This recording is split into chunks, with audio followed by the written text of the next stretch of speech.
2022년 올해는 무엇이 달라질까요?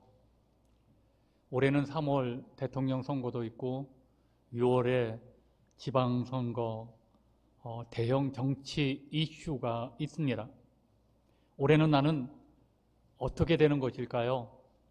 우리 교회는, 또 남북 문제는, 부동산은, 경제는 좋아질까요? 우리 사회에 겪고 있는 이 갈등은, 또 오미크론이 전이 되는 이 변이 바이러스의 오미크론은 어떤 결과를 가져올까요?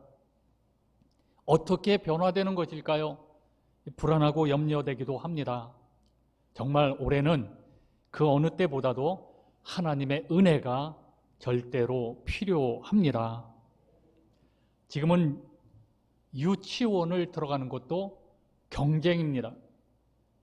서로 이기거나 앞서려고 다투는 경쟁이 어려서부터 치열합니다. 긴장으로 가득한 사회가 되어서 다투고 투쟁하고 서로 상처를 주고 받습니다. 누가 조금만 건드려도 예민하고 신경질을 냅니다. 서로 갈등하는 사회의 모습을 우리는 보고 있습니다. 정당, 정치, 빈부격차, 너무 가슴 아픈 것은 남자, 여자, 학력, 종교, 이념, 세대 간의 갈등이 세계적인 수준입니다. 아니, 1위입니다. 1위. 혐오, 갈등이 이렇게 심각한 적은 없었습니다. 사건, 사고의 연속입니다. 모두 잘 살려고 경쟁하다 보니까 다 지쳐 있는 것 같아 보입니다. 이런 경쟁으로 한 갈등이 일어나는 것은 능력주의가 자리 잡고 있기 때문입니다. 능력주의가 모든 가치와 도덕, 윤리, 미덕을 넘어서 세상을 지배하고 있기 때문입니다. 같은 회사인데 누구는 연봉 5천만 원이고 누구는 몇십억입니다. 능력 위주의 사회가 되었습니다. 우리 교육도 인적 자원을 키운다는 명분으로 서열이 더 크게 생겼습니다. 이런 결과가 학력, 집안, 재산이 나를 표현하는 그런 수단이 되고 말았습니다. 그 결과 너와 내가 다르다고 하는 신분을 만들어내고 있습니다. 그러나 능력주의 사회가 우리 모두를 행복하게 합니까? 그렇지 않잖아요. 행복하지 않습니다. 지금 우리 사회는 가진 자나 못 가진 자나 다 힘들고 우울하기만 합니다. 거기다 코로나 팬데믹 장기화로 우울하지 않은 사람이 별로 없습니다. 행복하지가 않습니다. 전염병은 인류 역사 내내 우리 곁에 있었습니다. 바이러스는 엄밀히 말해서 생물도 아니고 무생물도 아닌 작은 입자입니다. 생물이 아니라고 하는 것은 스스로 생명 활동을 할 수가 없기 때문입니다. 유전 물질과 단백질만으로 이루어져 있기에 반드시 숙주가, 사람과 같은 숙주가 되는 다른 생물체에 들어가 자신의 유전자를 복제시켜야만 합니다. 숙주를 찾을 때까지 바이러스는 생명 활동을 하지 않습니다. 무생물로 떠돌아다닙니다. 그렇다고 완전히 무생물이라고도 할 수가 없습니다. 숙주를 만나면 숙주의 그 세포 속으로 들어가서 자신의 유전자를 복제시켜서 증식하며 생명 활동을 하기 때문입니다. 즉, 자신이 환경이 불리할 때는 무생물처럼 있다가 유리한 환경이 되면 생명 활동을 하는 놀랍도록 똑똑한 존재가 바로 바이러스입니다. 사스, 에볼라, 메르스 이런 신종 전염병들보다 코로나19는 전 세계를 크게 위협하고 있습니다. 이런 바이러스의 지구촌이 꼼짝 못하고 있잖아요. 여러분, 우리가 살면서 사망의 골짜기, 눈물의 골짜기가 없는 사람은 아무도 없습니다. 가슴 아픈 사연이 없는 사람은 아무도 없습니다. 살아있다는 것은 문제가 있다는 것을 의미합니다. 오늘도 우리 내면에 영혼의 상처가 많잖아요. 인간은 불완전합니다. 다른 사람에게서 말 한마디가 내 마음의 상처가 되어 예배드리는 이 시간에도 그 상처를 씻지 못하는 사람도 있습니다. 우리의 육체 어디엔가 고장이 나서 큰 어려움을 당하는 분들도 있습니다. 이런 현실 속에서 우리 신앙생활을 한번 돌아봅시다. 기도 없이 신앙생활을 했던 내 모습, 하나님 앞에 정상이 아닐 것입니다. 내 중요한 인생의 문제를 결정하면서도 기도하지 아니합니다. 예수의 이름을 말하고 또 예수의 이름으로 행동을 하면서도 항상 초점은 자신에게 두고 살아가고 있는 신앙생활, 일그러진 우리들의 영적인 모습일 것입니다. 이런 우리에게 하나님은 경고하십니다. 하나님은 내 신앙생활에 옐로 카드를 벌써 주셨는지도 모릅니다. 그런데도 아직도 우리는 정신을 차리지 못하고 있습니다. 이런 우리를 어루만지시는 하나님의 손길이 필요합니다. 하나님의 은혜가 절대적으로 필요합니다.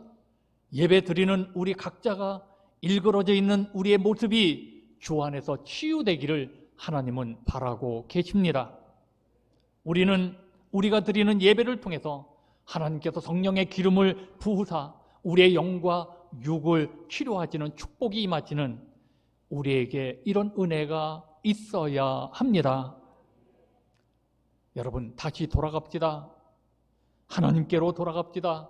올해는 우리에게 첫째도 은혜, 둘째도 은혜, 셋째도 은혜, 하나님의 은혜가 되어야 합니다. 하나님의 은혜로 코로나도 이기고 일상생활도 이겨내고 나도 이기고 또 이기고 이겨 행복한 한 해가 되어야 합니다. 그러기 위해 우리는 하나님의 은혜를 구하여야 합니다. 점점 이 세대가 하나님의 은혜 아니면 살 수 없는 그런 세상으로 나아가고 있습니다. 은혜라는 말은 헬라어 원어에 보면 카리스라고 되어 있습니다. 그 뜻은 선물, 윗사람이 아랫사람에게 내려주는 특별한 호의를 의미합니다. 선물입니다. 은혜는 하나님께서 값없이 우리에게 주시는 선물입니다. 그러므로 은혜는 그 은혜 안에 기쁨이 있고 은혜를 받는 사람 그 마음속에 감사가 있습니다. 사도 바울을 은혜의 사람이라고 하는 것은 그 사도 바울이 매사에 믿음으로 살았기 때문입니다. 긍정적으로 세상을 이겨나갔기 때문입니다. 똑같은 환경 속에서도 하늘의 별을 보고 꿈꾸며 사는 그런 사람이 있고 똑같은 환경 속에서도 땅을 보면서 언제나 답답해하고 낙심하는 그렇게 살아가는 사람도 있습니다. 우리 인생의 문제는 다른 사람에게 있는 것이 아닙니다. 환경에 있는 것도 아닙니다. 내 자신에게 있는 것입니다. 내가 나를 어떻게 인정하고 어떻게 보느냐 하는 것이 가장 중요한 문제입니다. 하나님의 사람은 언제나 하나님을 보는 사람입니다. 하나님의 일꾼은 언제나 하나님의 은혜를 생각하는 사람입니다. 오늘 본문을 기록한 사도 바울은 고린도전서 15장 15절에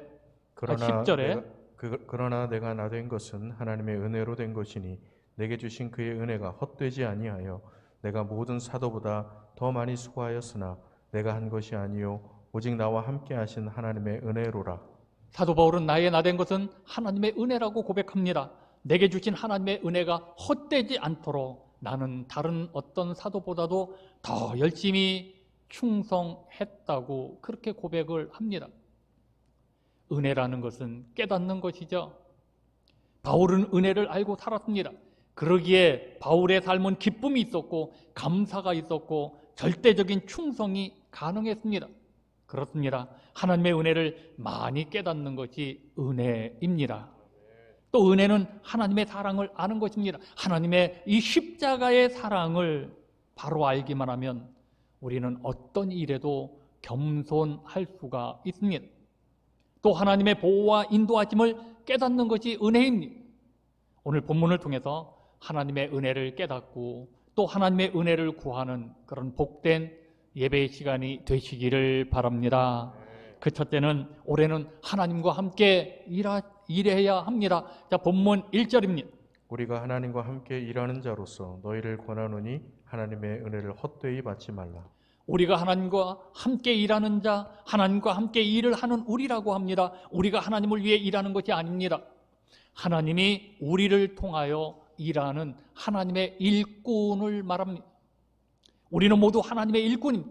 하나님과 함께 일을 해야 하는 자입니다. 이 세상의 모든 피조물이 하나님 앞에서 영원토록 행복하게 살아가는 것을 간절히 원하시는 하나님께서 일하시는 방법 가운데 바로 그 하나가 사람을 통해서 일하시는 것입니다. 그래서 하나님은 하나님의 뜻에 따라 하나님의 마음에 합한 사람들을 부르셔서 세우셔서 하나님의 일을 함께 감당하도록, 그리고 그 일을 이루시는, 역사하시는 그런 하나님이십니다. 사는 동안 하나님과 함께 일을 하는 것이 바로 행복이죠. 이스라엘의 족장 아브라함과 이삭과 야곱과 요셉이 여러 가지 어려움과 환난과 핍박 가운데서도 승리하는 위대한 믿음의 사람들이 될 수 있었던 것은 바로 오직 한 가지, 하나님이 그들과 함께 하셨기 때문입니다. 그들은 하나님의 명령에 순종함으로 하나님과 함께 일을 한 족장들이었습니다. 성경은 그들을 향해서 복 있는 사람이라고 말씀합니다. 하나님과 함께 일한 사람들은 때로는 자청해서, 때로는 부득불하게, 때로는 애매하게 고난을 받을 수가 있습니다. 그러나 그렇다고 해서 하나님을 원망하거나 자기에게 맡겨진 그 책임, 직분을 포기하지는 않았습니다. 더욱 감사함과 기쁨으로 그 일을 감당하잖아요.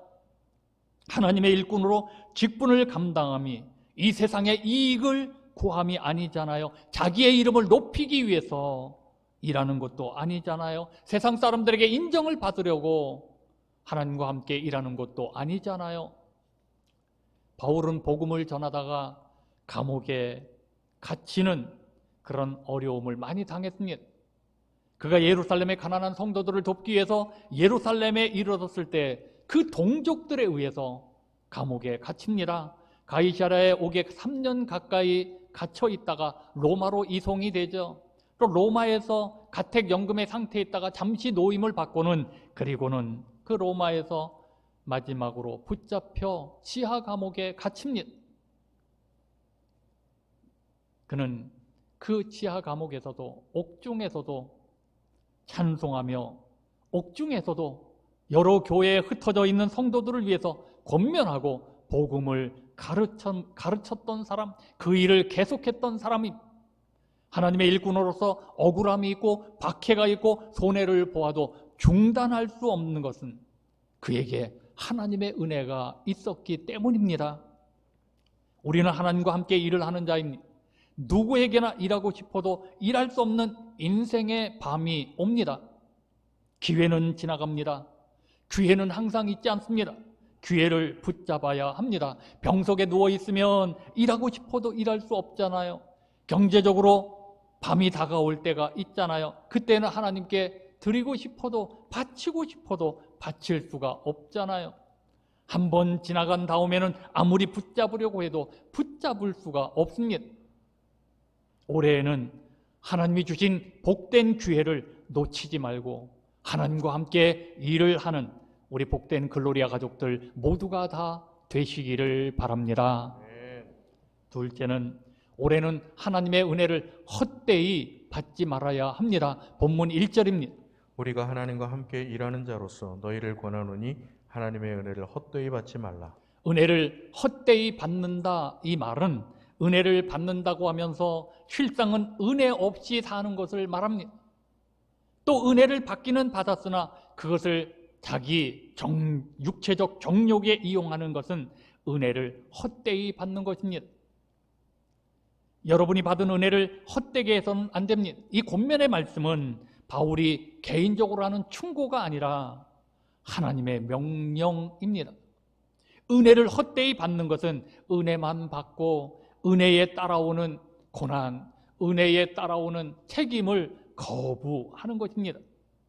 아무리 많은 은혜를 받고 살아도 깨닫지 못하면 소용이 없습니다.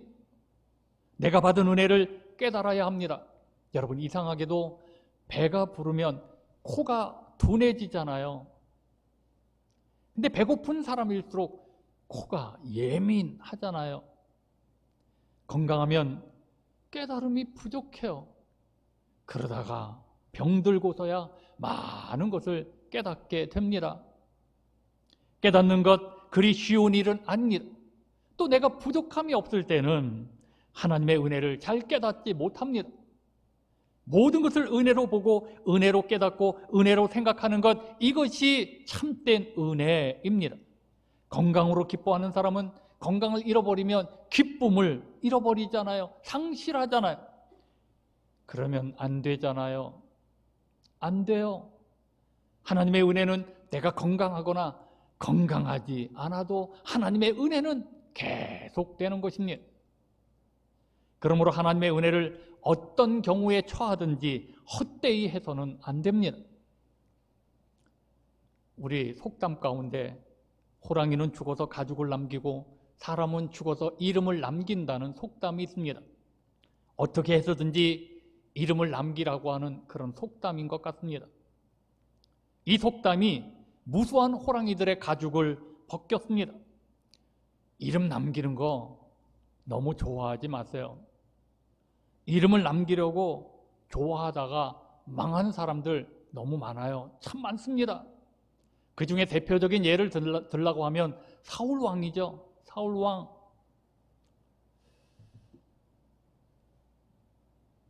사울 왕이 아말렉과의 전쟁에서 승리하고 돌아옵니다. 그리고는 갈멜에 전쟁 승리를 했다고, 자기가 이겼다고 기념비를 세웠습니다. 아말렉을 진멸할 때 하나님의 말씀을 그는 무시했습니다. 좋은 전리품과 살찐 가축들을 진멸하지 않고 자기 소유로 삼으려다가 자기가 왕의 자리에서 물러나게 됩니다. 사무엘상 15장 23절입니다. 이는 거역하는 것은 점치는 죄와 같고 완고한 것은 사신 우상에게 절하는 죄와 같음이라. 왕이 여호와의 말씀을 버렸으므로 여호와께서도 왕을 버려 왕이 되지 못하게 하셨나이다 하니. 여호와의 말씀을 버렸으므로 여호와께서도 왕을 버려 왕이 되지 못하게 하셨나이다. 그가 세운 전쟁 기념비, 그의 이름이 무슨 의미가 있겠습니까? 여러분, 올해는 자기 이름을 남기려다 자기 이익을 쫓다가 하나님께 버려진 이 사울 왕처럼 하나님의 은혜를 헛되이 해서는 안 됩니다. 올해는 반드시 하나님의 은혜로 삽시다. 하나님의 은혜로 삽시다. 하나님의 은혜는 내가 받아야 합니다. 은혜를 바로 받으면 태도가 달라지고 내 삶이 달라지고 신앙이 달라집니다. 그리고 변할 수밖에 없습니다. 그러나 은혜를 헛되이 받으면 다른 사람과 자신에게 엄청난 손해와 상처를 주게 됩니다. 여러분, 신앙과 고집은 다릅니다. 신앙은 하나님을 중심으로 하는 것이고, 고집은 내가 주인이죠. 내가 중심으로 하는 거죠. 고집을 강조하는 사람은 은혜 받은 사람이 아닙니다. 은혜를 받은 사람은 자신의 주관과 고집과 죄악과 악습을 십자가에 못 박고 꺾어 버린 사람입니다. 우리 글로리아 가족들이요, 올해는 은혜를 헛되이 받지 말아야 합니다. 세 번째 봅시다. 올해는 은혜 받을 만한 때요, 구원의 날입니다. 본문 2절입니다.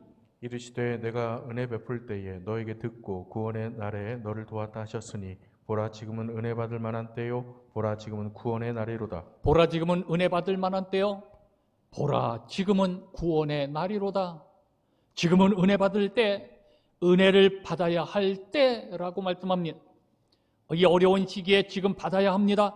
보라라는 말은 은혜는 볼 수 있다는 거예요.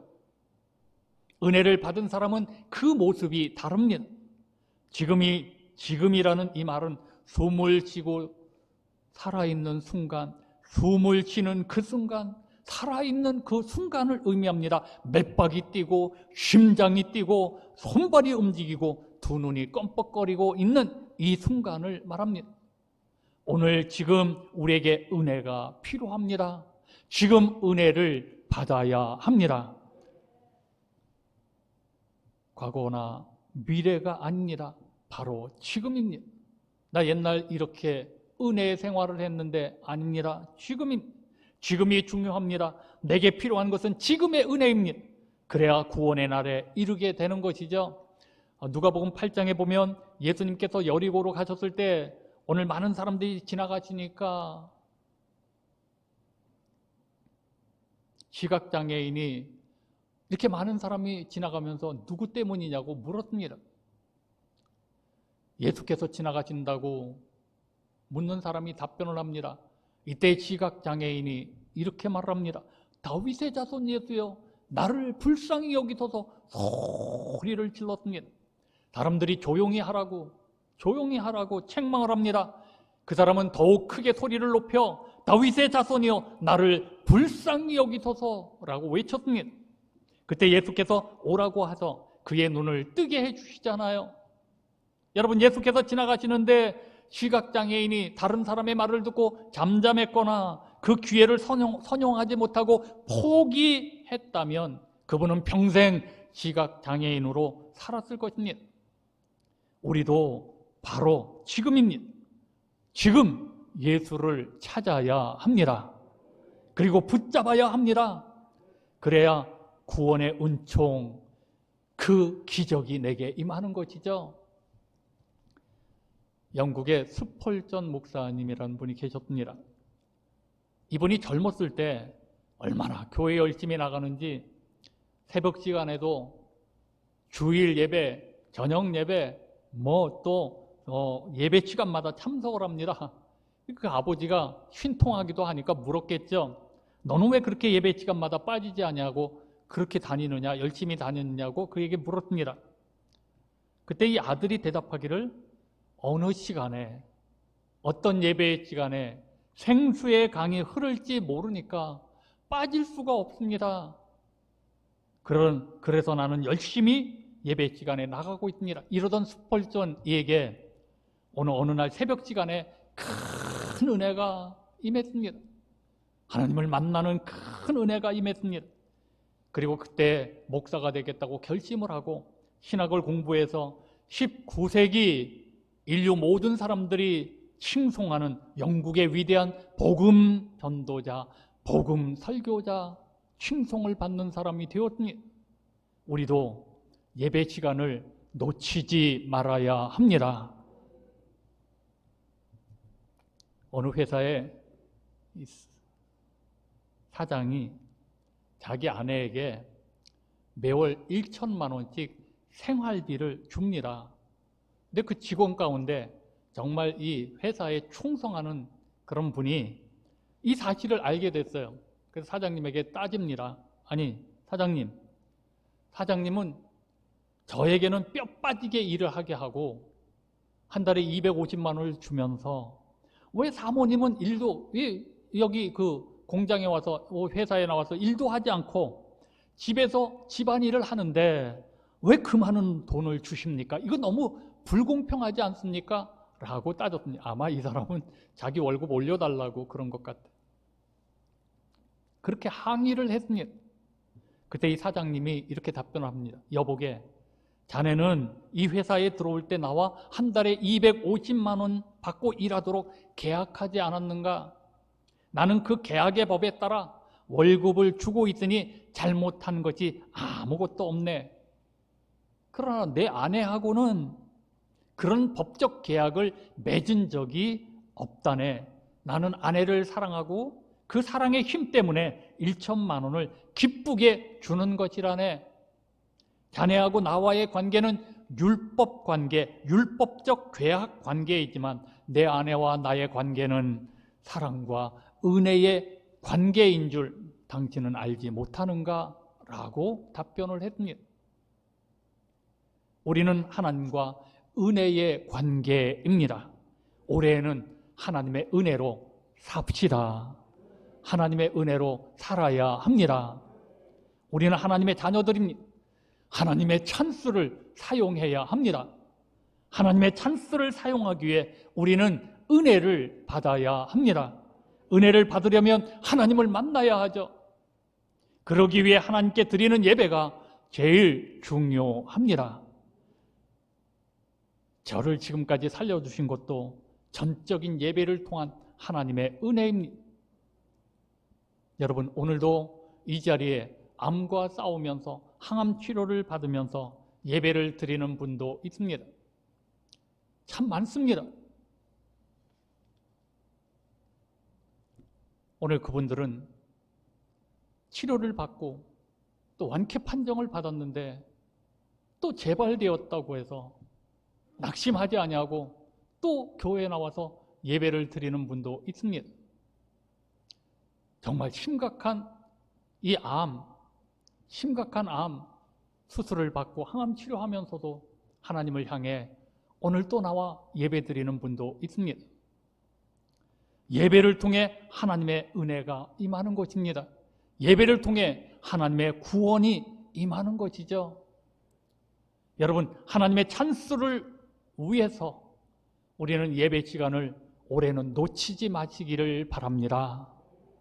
또 우리는 하나님의 찬수를 위해서 말씀 속으로 큐티집으로 늘 묵상하여 말씀과 기도와 감사일기가 매일매일 영의 양식이 되어 내 안에 채워야 합니다.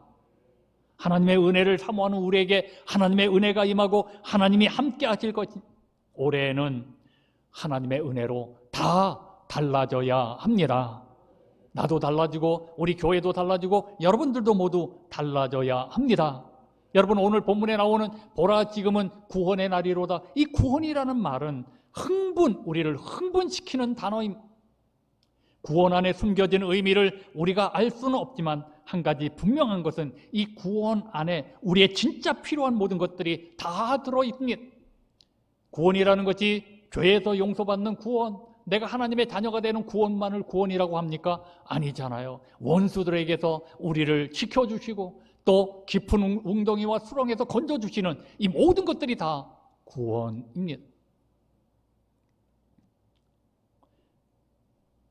은혜는 우리의 모습이나 상태가 아니라 하나님 편에서 일방적으로 베풀어 주시는 사랑과 자비하심. 그러므로 여러분, 오늘날 나의 상태와 형편을 바라볼 필요가 없습니다. 우리가 마음을 조금만 열고 주어진 이 기회에 제대로 반응하기만 하면 폭포수 같은 은혜를 부어주실 뿐만 아니라 여러분 어떤 환경에 있든지 우리를 구원해 주실 줄로 믿습니다. 너무나도 강력하게 저항할 수 없고 조치할 수 없는 은혜의 날, 구원의 날을 내가 느끼게 되는 날이 올 줄로 믿습니다. 그러기 위해 올해는 전적인 하나님의 은혜로 승리합시다. 여러분, 우리의 눈을 하나님께 향하고 하나님만 바라봅시다. 우리의 귀는 하나님의 음성에 귀를 기울입시다. 우리의 입술은 오직 하나님께 부르짖는 그런 입술이 되어야 합니다. 우리의 마음에 하나님의 말씀을 채워야 합니다. 하나님이 함께 하시는 놀라운 일이 여러분 모두에게 일어날 줄로 믿습니다. 그런 축복의 한 해를 만들어 가야 합니다.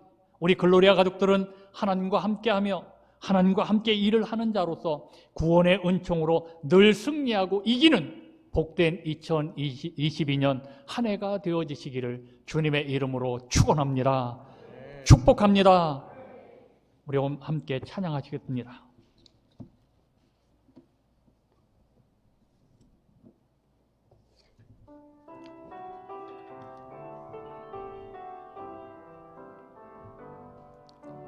주 나의 모습 보네 상한 나의 맘 보시네 주 나의 눈물 안에 홀로 울던 맘 아시네 주 사랑 내게 있네 그 사랑이 날 채우네 주 은혜 내게 있네 그 은혜 은혜로 날 세우네. 세상 소망 다 사라져가도 주의 사랑은 끝이 없으니 살아가는 이 모든 순간이 주 은혜임을 나는 믿네. 세상 소망 다 사라져가도 세상 소망 다 사라져가도 주의 사랑은 끝이 없으니 살아가는 이 모든 순간이 주 은혜임을 나는 믿네. 오늘 시간 우리 함께 합심해서 기도합시다. 하나님의 은혜 아니면 살 수 없어요. 하나님의 은혜로 삽시다. 하나님의 은혜로 살면 기쁨이 회복되고 감사가 회복되고 찬송이 회복되고 예배가 회복되고 너무너무 행복해져요. 근데 우리가 하나님의 은혜를 받았다고 하면서도 은혜로 살지를 않아요. 오늘 믿음의 사람들은, 하나님의 은혜를 받은 사람들은 하나님의 말씀에 순종하면서 언제든지 하나님의 영광을 위해서 살잖아요. 그런 사람들을 하나님이 책임져 주시잖아요. 올해는 우리 교회 안에 하나님의 은혜가 임하고 구원의 날이 임해야 돼요. 그래서 고통당하고 힘든 모든 사람들이 일어나고 병마에서 일어나고 문제들이 해결되고 살아계신 하나님의 그 영광이 우리 가운데 나타나야 돼요.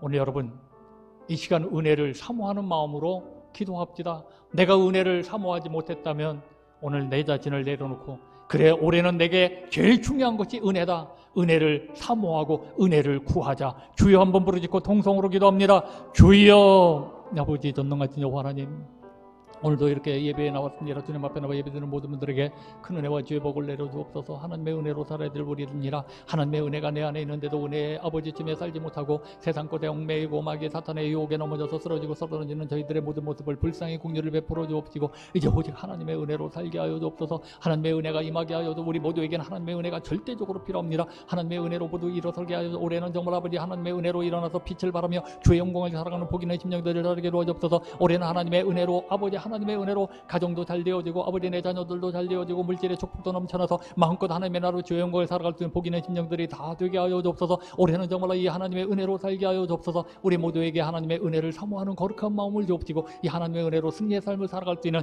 축복의 주인공들이 모두가 다 되게 하여 주옵소서. 하나님의 은혜가 필요하지 않는 사람이 어디 있겠습니까? 올해는 정말 모두가 하나님의 은혜로 살게 하여 주옵소서. 하나님의 은혜가 우리에게 임하여 하나님 고통 중에 있는 사람들이 고통에서 자유함을 얻고 병든 자들이 모두 일어서게 하여 주옵시고 하나님의 구원의 날이 이르는 축복의 주인공들이 다 되게 하여 주옵소서. 그러기 위해 우리는 하나님의 은혜를 사모하는 신앙인의 삶을 살게 하여 주옵소서. 말은 하나님의 은혜 이야기하면서도 세상적인 방법으로 살아갔던 우리의 모든 죄를 용서하여 주옵시고 이제 하나님의 은혜를 사모하는 아름다운 신앙인으로 살게 하여 주옵소서. 하나님의 은혜를 사모할 때 하나님의 구원의 날이 우리에게 임할 줄로 믿습니다. 올해는 이 기적을 모두가 보게 하여 주옵소서. 우리가 달라지게 하여 주옵소서. 가정도 달라지게 하여 주옵소서. 교회도 달라지게 하여 주옵소서. 하나님의 은혜로 살게 하여 주옵소서. 감사드리며 예수님의 이름으로 간절히 기도드리옵나이다. 아멘.